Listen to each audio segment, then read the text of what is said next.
Namaste, I'm JVWU Dr. Sapna Gehlot and my session is on the critical evaluation of balance of power. Balance of power में आज हम पहले देखेंगे कि what is the holder of the balance और the balancer.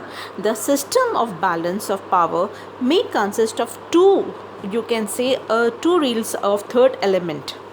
Holder of the balance or the balancer.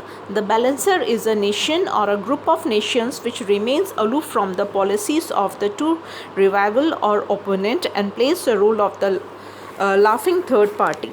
It poses temptations to both parties to the balance, and each contending party tries to win over the support of the laughing third party. The balancer. Normally, the balancer remains away from both the parties, but if any party of the balance becomes unduly weak, resulting into a threat to the balance of the balancer, join it and that helps the restoration of balance. After that, the balancer again becomes aloof.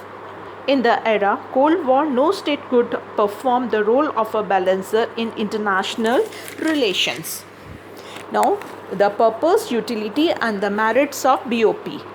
Balance of power is the only guarantee of peace in the absence of universal acceptance of the principles of collective security.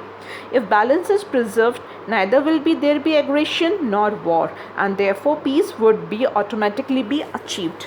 The balance of power prevents to discourage the resort to war. Balance of power make it difficult for any power to become so powerful as to overrun the rest. The balance of power helps in containing hegemony and universal imperialism. Balance of power is a source of the peace and order in international relations. It supports status quo in relations.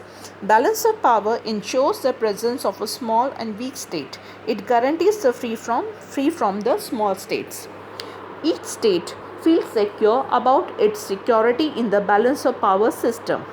Collective security ensures multiplicity of nations and their active participation in preserving balance in international relations. Now, the defects or criticism of balance of power. Balance of power cannot really secure peace and freedom of the nation. Balance of power does not necessarily bring peace. On the other hand, it encourages war. For example, the First World War occurred because Germany miscalculated that her power was equal to that of her adversaries. The theory of the balance of power wrongly assumes that all actions of states are motivated by the consideration of increasing their power. No doubt, power is one of the goals of the state, but it is not the sole goal.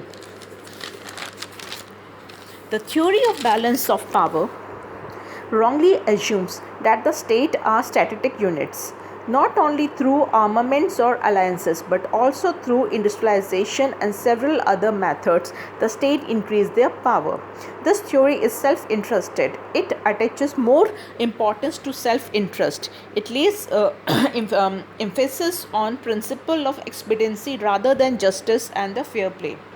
The theory of balance of power wrongly assumes that balance of power is a rule and the preponderance of power is an exception. On the other hand, history shows that there has been preponderance of some power at most of the time. Hence, balance of power is an exception and the preponderance of power is a rule in international arena.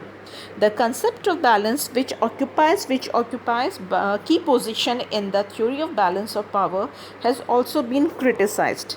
It is not correct to assume that the balancer would join the weaker side in order to redress the balance. There is uncertainty of balance of power. Balance of power in itself is an adequate device of not a device of international peace and security. It even accepts war as means for maintaining a balance. Fear cannot be a real basis of international relations. Balance of power has now lost its relevance. The big changes in the international system as well as in the balance of power system have made it almost an obsolete system.